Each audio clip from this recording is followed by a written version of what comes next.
22nd of February 2011. Yes, my name is Aurelien. I'm French and I arrived in Christchurch in December. I've been working here for a few months and I've been through a few earthquakes, especially on Boxing Days, and a few aftershocks as well. And on the 22nd of February I was actually working in the fish factory and just finishing working when the earthquake happened. So I was actually in the changing room on the first floor of the factory. So I felt it pretty well, moved really strong. It felt like I was in the like trampoline or like flippers. Like the ground was moving really strong. And then just a few minutes after we get out of the buildings,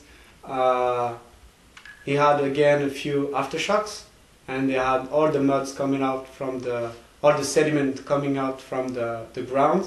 So we couldn't walk on the streets. We have the bicycle. You couldn't walk on the street? We couldn't walk, like we have this bicycle and we just have been as quick as we can to grab the bicycles and left from the factory. But just the time to get out of the factory and grab the bicycles, it was no road anymore, it was just sand and water all along the road. So you could see some cars just like almost floating, like couldn't get out anymore. The cars were almost floating in the Yeah, so we had to actually walk into the muds and couldn't ride bicycle anymore. And when we managed to get out of this area, I was kind of back to normal, except you could see the cracks on the road and like lots of traffic jams. And we were actually the quickest because people in the car were stuck. And we have to go through the traffic by bicycle until we came to the city. And then I would say we were kind of the first people able to go around the city, and we were just riding bicycle in the city, and just all the people came out of the buildings. You could see all the buildings which were already collapsed or really badly damaged, and they were closing street after street. Like we were into the city and we were like, I would say 2 blocks from the cathedral. We have seen the cathedral just completely destroyed, and after the police came and just started to close the streets after streets, so we have to get away from the city center. So we just finished our round because at the beginning we were just planning to see our second jobs. We were working in restaurants, but we couldn't manage to get into the restaurants, so it was closed anyway and damaged. You could see. How close was the restaurants to the center, the epicenter? My girlfriend's restaurant is just on Cathedral Square, so just like on one side of the cathedral. That's where her restaurant is? Yeah, that's where her restaurant is, but we saw some of the people working with her. They just left the restaurant. They were not injured, but they saw the cathedral collapse. We got one of our friends stuck he was cleaning the rooms in the hotel, and he was on the 9th floor and inside the elevator when the earthquake happened, and he just got out of the elevator and he saw the floor moving and the windows cracking, and he saw the cathedral collapsed, and he just ran through the stairs to get out of the buildings. And so we just finished our round and we still felt a few aftershocks, and you could see really strange feelings. You could see the car on the parking, just the cars like moving like up and down, like someone were actually pushing them, but the car was just moving by itself. And even the public lights just shaking as well. There is no electricity anymore, no traffic lights on, so just people naturally get out and wearing like these flashing gilets, make the traffic, telling these people you could go or stop, make the other files going, just to organize. Just like, I would say, half an hour after the earthquake, even less, people start to really manage the things to help each other and trying to get the stuff back to normal, and I mean at least help people to just get out of the city center. So yeah, I would say we just stayed maybe an hour around the city center, and we could do nothing, so they just closed and let the professional get in to help people. So we just came back to the house, and then they start just waiting. Well, the only things we could do was waiting. So we've been waiting for a few days before we left Christchurch. And during these few days, we helped each other, talk to the neighbor and see what we could do. So the neighbor proposed us, they had this petrol engine, like Generator? like a generator. So they proposed if they could provide us hot water if we need to drink something or to recharge the phones. But anyway, we have no electricity, no water, the phone lines were the only things which were working. So hopefully we could call our relatives back home, and they could call us as well. So we have our friends coming to the house because they couldn't go to their apartment in the city center. So we had few friends just have nothing, just like nothing. They have all the passports and clothes and jackets and everything in the apartment that they couldn't get to the apartment for, I think, 5 days. They stayed 5 days here waiting. They at least could get into the city center and ask to someone to get into the apartment to grab just the passports and just maybe one clothes and then leave. So we just stayed in this house and helping each other. We actually were staying outside of the house. As soon as all the flatmates came back here, we just started to set up like a basic camps outside of the house. Oh, what camp? Basic. A basic camp? Like Outside, just using the dry woods, make the fire, make a barbecue, taking all the stuff from the freezer and the fridge, and just try to start to cook all the foods we had, not to waste it. And then we eat all together outside of the house and talking about what happened, our experiences, and who was there and who wasn't there, and what happened to you, and all the people who was injured or not, and what we could do. We got this Canadian couple living with us, just went to the end of the street helping this old woman. She was living alone in her house, and she was like, "Oh, I'm old now and I'm not scared about the earthquake. If the earthquake has to take my life, I don't mind. I just want to stay in my house anyway." So they just help her to get a few stuff and bring the stuff back in the place. Like here, we just came here. It was so messy. The microwaves fell down from the fridge or all the cabbage just came down. The storage shelves, everything was really messy. We just wait a bit and living outside for a while before we start to clean it up. And we actually waiting for the people who bring some supplies and waters. And it was still this fear about an aftershock, so we were still warning up, like if there is a shock, we were ready to get out of the house. The first night was pretty scary. We still have lots of aftershocks after the big earthquake, so we actually slept with the clothes on, even the shoes on. We made an emergency bag just ready to grab and quit the house as quick as possible. So all the doors in the house were open. You slept with the doors to the house Yeah, open? all the doors in the house were open. Maybe we just closed the doors in the front, but the back doors were open. We were just ready to run out.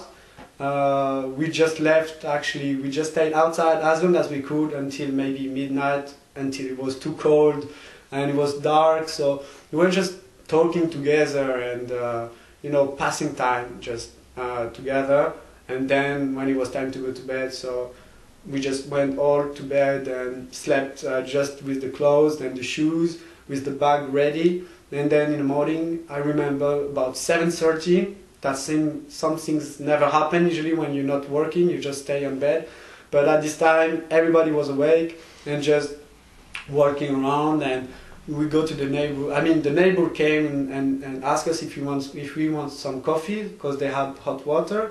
So we make hot coffee for everyone in the house, and we share it. And so we just stay outside and waiting. And there were no point to even get the bike and go around again, because we couldn't go into the city. Even maybe 2 or 3 days after, we tried to get back into the city again for our friend to get the stuff back, but there was no way to get inside the city. It was really, the army was there, and they said, yeah, there is the professional teams from all around the world. We had like, I think, Japan team, American or Canadian. They just came to help people to, well, the emergency was just to try to get the people out of the collapsed building. How long did it take before they had the loos and the water? I mean, I would say we still have the phones, but we spent the first night without electricity, and electricity came maybe the 2 days after, as if I remember well, and water came just before we left. I would say the earthquake happened on the Tuesday 22nd, and I think the water came back on Friday. But now we are maybe 3 weeks after, or 1 month after the earthquake, and we still need to boil the water from the tap. It's still not sure to drink the water from the tap. So, and now we just left the city and came back after 1 month.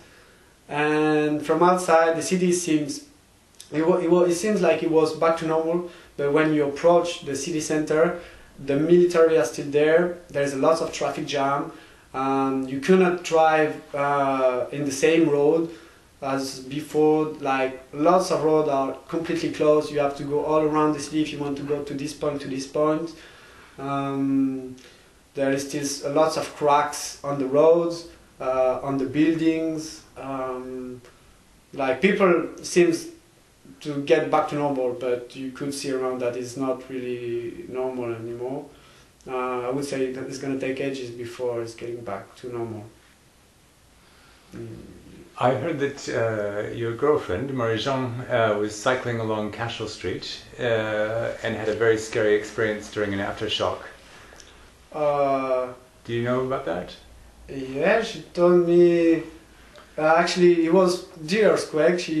No, it was the earthquake itself, that's right. Yeah, it was the earthquake itself. Not the aftershock. So she wasn't with you in the fish factory? Yeah, she finished, I would say, maybe 15 minutes before us, so that's why she just left, and she was on the way back home when the earthquake happened, so she was on the road when she had to stop because the ground were moving. She was bicycling, was she? She was bicycling, and she saw a house collapse just next to her, so yeah, that was a pretty scary experience. Was it hard to stand? Yeah, while it was going on? As I said, it was really hard to stand.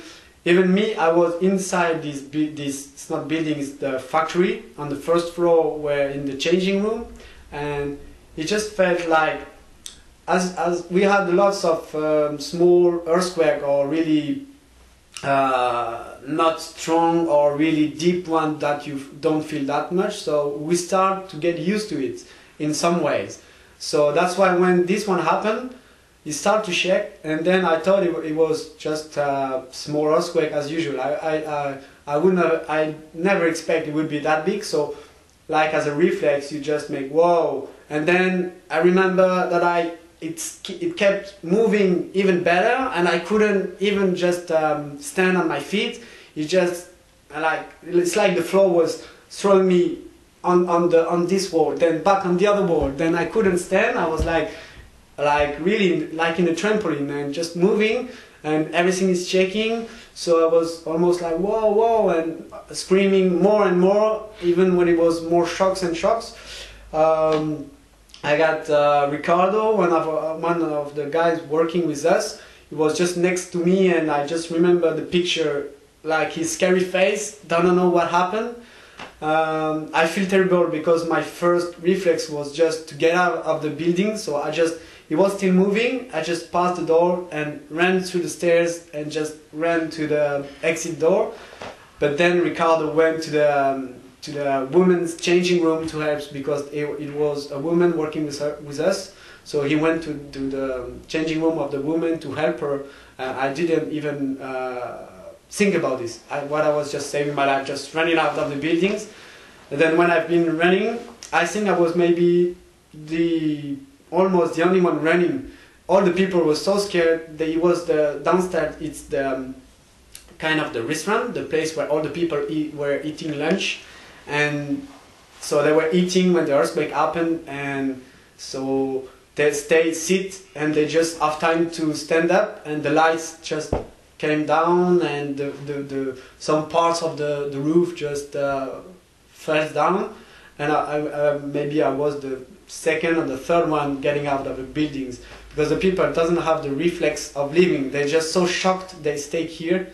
And I was running and I saw Jan, my friend and flatmates, and he was already outside, and so he saw the whole scene from outside, and I was inside, and he saw the road making like a wave. Really, it's like the road really hard, where you're driving up on this one, it's making us wave, then cracking, and then all the sediments coming out from this. And then we all went to this field, waiting here that everyone's getting out, and everyone were shocked, and some of the people were crying because we were in the changing room, but it was a few people still in the factory working, where there is all this huge machinery and all this really heavy and huge machinery which is working usually 24 and 7 days for making the fish and dealing with frozen fish, and it's getting boiling in the oil. So I was really scared that the huge boiler could just broken and all this really hot oil just go into but it doesn't happen. They say the machinery shake it really strong, so that was. How long was that major? The earthquake, I think it has been for 8 seconds. It wasn't that. It seems like it has been for ages, but when you think about this, I just have time to just realize what happened and ran through the stairs and get out. So from really top would be 8 seconds. I wouldn't say more, but it seems like it's so long, but it's not. And even after the aftershocks, they really like 2 or 5 seconds maximum, but it's so strong that it seems it's never gonna stop. So where's the fish factory? It's in I don't remember exactly the name of the area. It's from the city center, I would say about 25 minutes by bicycle. South? It's south, yeah. Yeah, so it's like Sydenham, Waltham, Woolston. Woolston, yeah, Woolston. Okay. It's in Woolston, close to Woolston. It's the independent fishery industry. Right. So you went from there, instead of coming, it would have been shorter for you to come straight home, wouldn't it? Instead of going to the city centre? Yeah, but we've been straight to the house. Okay. It's actually we took, what was the name of the street? There is a really long street that. Ferry Road. Come on. Ferry Road. Ferry Road. We've been through Ferry Road. That was one. We left the fishery industry, and we just went through Ferry Road, and that's the place where the road was cracked and the sediments came out, and it looks like there was like bumper, to slow down the cars, but it was naturally one. The cars had actually to drive on the side on the walkway to pass this and come back on the road, and we have to go by bicycle. We've been really quicker than the cars, and we usually take time to go by bicycle from the house to the place we work and come back. It takes about 15 to 20 minutes when we take time, but because the phones were not working and I didn't know about my girlfriend, what happened to her, so we just went as quick as we could to come back to the house because I knew she left before us and I thought she was inside the house when this earthquake happened. So that's why I was worried about, but she was just on the road. So we finally met her here in the house and we saw the damage and we saw that people were okay. So we just left straight to the city. We just spent like 5 minutes in the house, then go straight to the city, and then we saw all the damage in the city. So who's we? It's you and Jan? Yeah, it was Mary Jane, Jan and me who just left the job, came to the house and go to the city. And yeah, there was only 3 of us, and yeah, we saw some people working with Mary Jane in the city center, just left from the restaurant.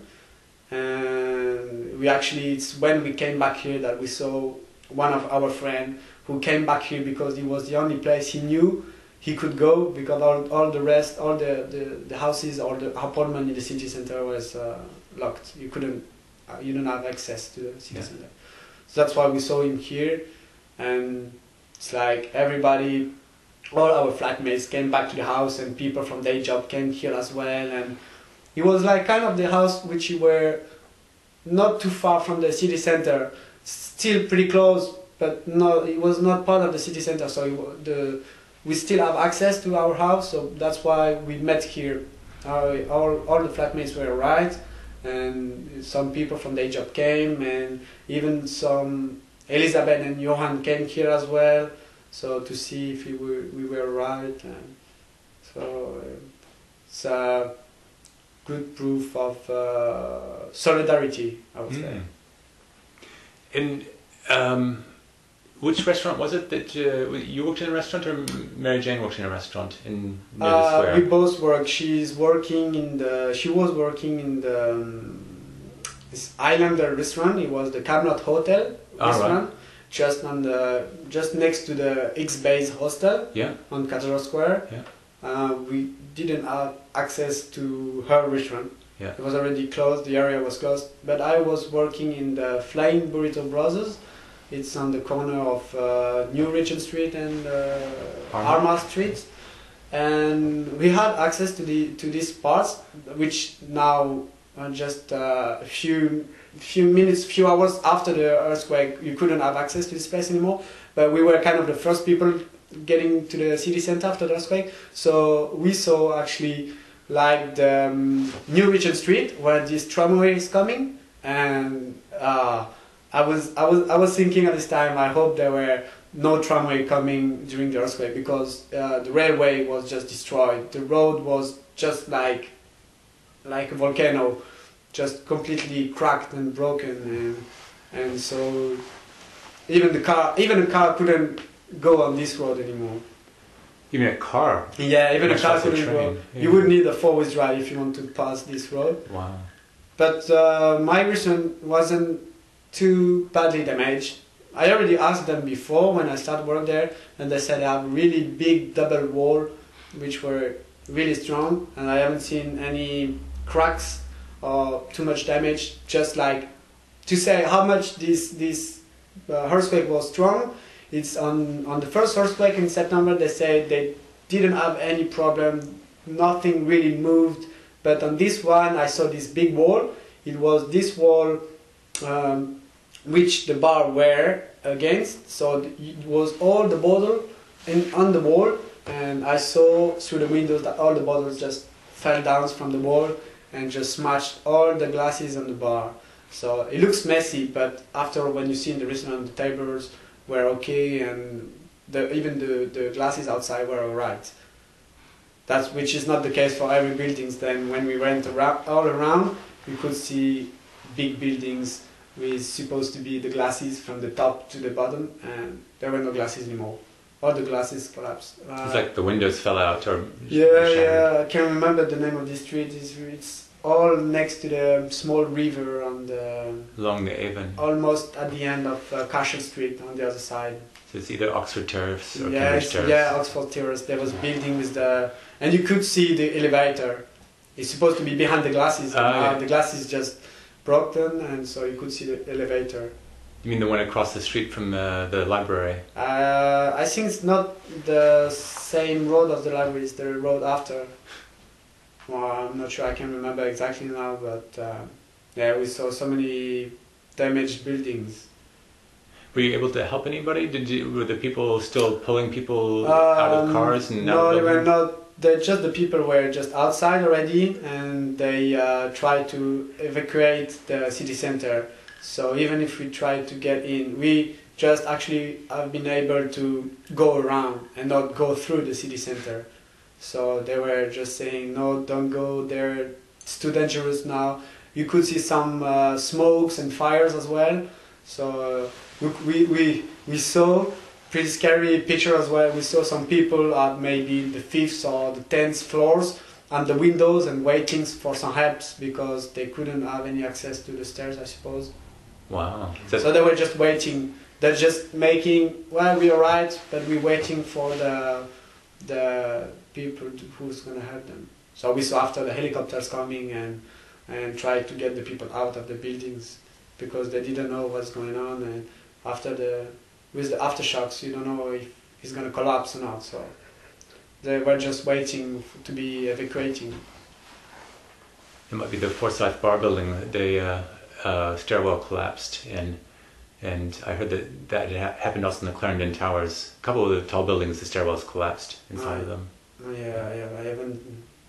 We had the TV pretty late. I mean, after we had electricity, TV came back, so we could see exactly how damaged was the city center. Because even us living in Christchurch, that we saw the city center was closed, so we couldn't see really how bad was the damage. And then we saw on TV with the helicopter that you really see how badly the city was damaged. How did you get your news for the first 48 hours before the electricity came back on?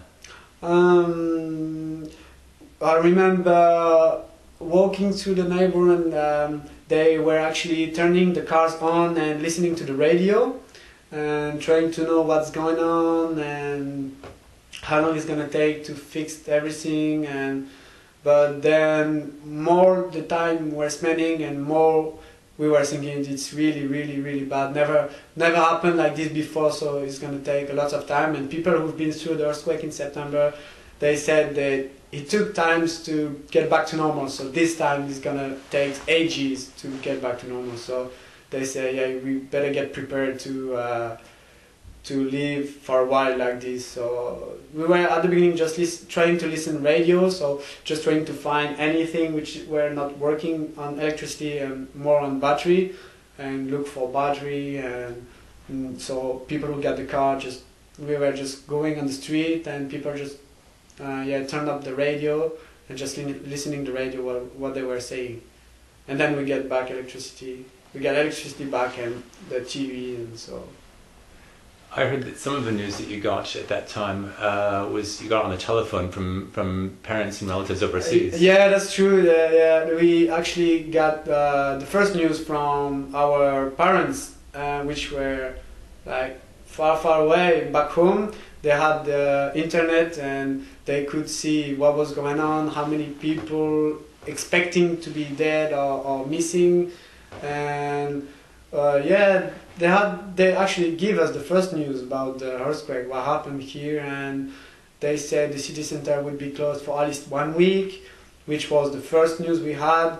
Then they said no, it's going to be much worse, and that's how that was a good thing that the phone were still working, because the phone kept ringing even during the night. We had these our parents. If it wasn't us, it was our flatmates' parents who were calling to see or to just give news and what they heard about. And so yeah, that was the strange things, that we had news about our parents, which were a lot like far away. So your parents in France Yeah. were giving you news about what was happening in Christchurch. But yeah, even like everyone in Europe had news about what was going on in Christchurch, but we were living in Christchurch and we didn't have any news about. And just after electricity came back, we knew exactly what was going on. But for the first 48 hours, just our parents told us and kept calling to tell us what was going on and what you should do. Our parents told us that they give us the advice to make an emergency bags and to be ready just to leave the house or leave the city. They say it's better to leave the city for a few days, just waiting the things like getting back to normal, and so that's how we know that. How long were you gone for before you came back? 1 month. And how do you feel the cleanup has gone since what you've seen the destruction to now? Well, we still don't have any access to the city center, so I couldn't say if there's been cleaned up or rebuilt or what we've seen so far from the suburbs and outside. That's like I said, getting back to normal because we saw people getting out of school or getting out of work and going to buy some stuff in pack and saves or countdowns, and which was not possible. Like 48 hours after the earthquake, the big countdown and the big pack and save in the city center, they were still closed, and we've been through the city center by bicycle like 2 days after, and we only see kind of fish and chips open. It was kind of the only things open around that we saw. Otherwise, you have to go outside of the city and go on the suburbs to see something, to find something open. So now I would say lots of stuff reopened, but you still have lots of buildings which are completely damaged. So you don't forget that these things happen. As soon as you get back to Christchurch, you still see the kind of scars of the earthquakes in the city. Could you imagine living in Christchurch again? Well, for me, I would be able to live here again, even through the fact that I think this house is really strong, so I don't mind living here. It's like scary because it's shaking sometimes for the aftershocks. But the most difficult part would be back to working in some places that you don't know if it's really strong or not, that if there is an earthquake you don't know, and if it's just sometimes there is just a big bus of trucks coming on the road and it's make the windows shaking, and you always thinking about, oh, is it an earthquake, an aftershock, do I have to move, do I have to get up or stay here, or so it's always in your mind. And even we had this earthquake on Boxing Days, and it was this same mechanism, like we feel the aftershocks and fear about this, but then 1 week passed and 2 weeks and 3 weeks start to be back to normal. There is still a few aftershocks, but you start to get used to it, so you don't pay attention, and then the big earthquake happen, and then it's even worse because it's gonna take like maybe for the people who used to live here, it's gonna take, I mean, at least a year or a few years before really forget and not think about this every single time the floor is moving or the big noise is coming. Because I would say the most scariest things was during the night when everything is quiet, there is no lights, nothing, and you could hear the sounds of the earthquake before it's moving. You can hear the ground moving, and then it's coming, the waves coming and into the walls, and then the house is shaking. But first you hear the sounds of the earthquake. And then I remember I saw the lights coming up. That's when I realized the electricity was back.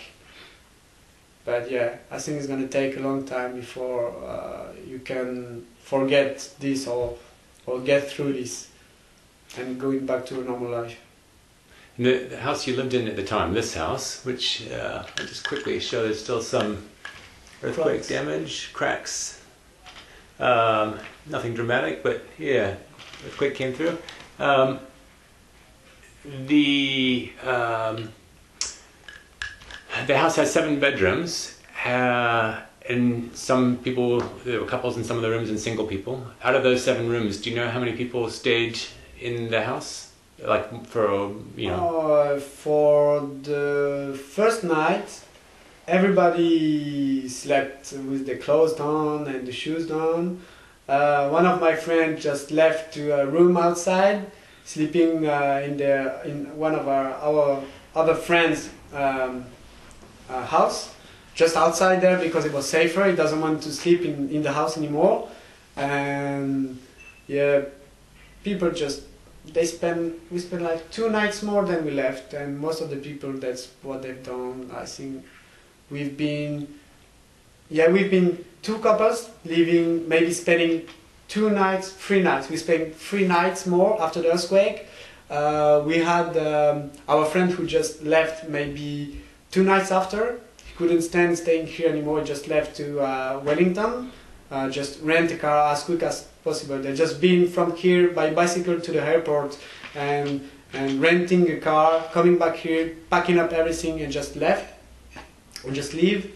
And we spent 3 nights more than, so that makes about 5 of us leaving 3 days after the earthquake.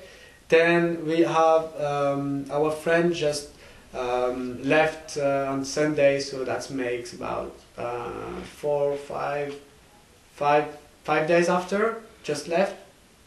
So about almost everyone left within the 7 days after the earthquake. Yeah. And especially people who lost their job.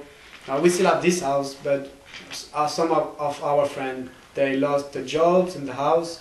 They have no place to go. They still have to wait to get their stuff back, and they just have to wait. That was the most difficult part, just waiting. You have nothing to do, and just waiting the things get better.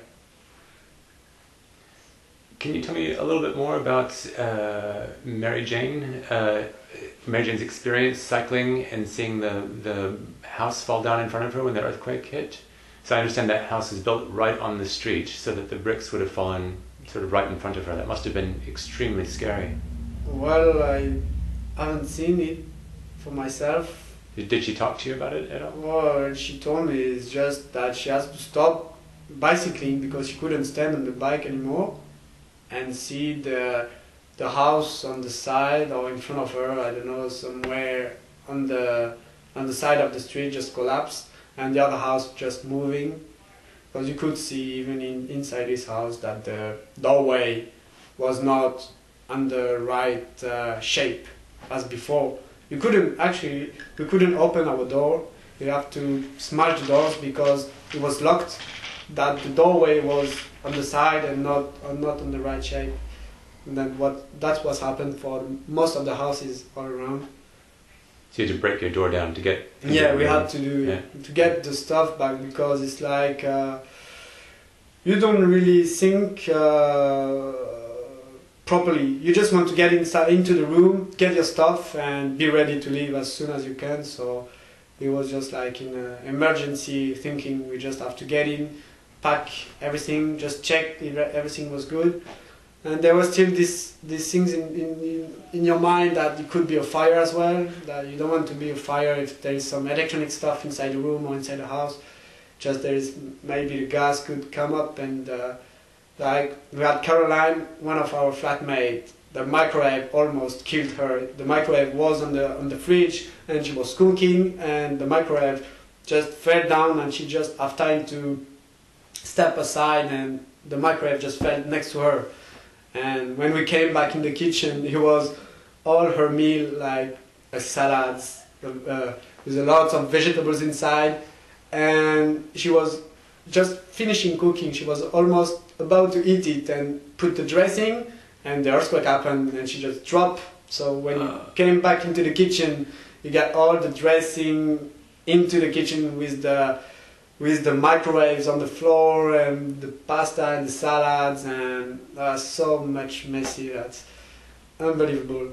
So you when you see this picture, you can imagine that you just run away. Don't take time to clean it up. You just leave.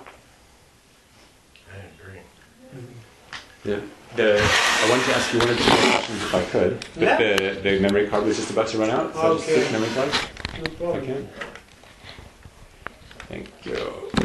What was I going to ask you? Oh, one thing I was going to ask you about the TVs, because you guys told me all the TVs in the house all over, like that every was single the thing.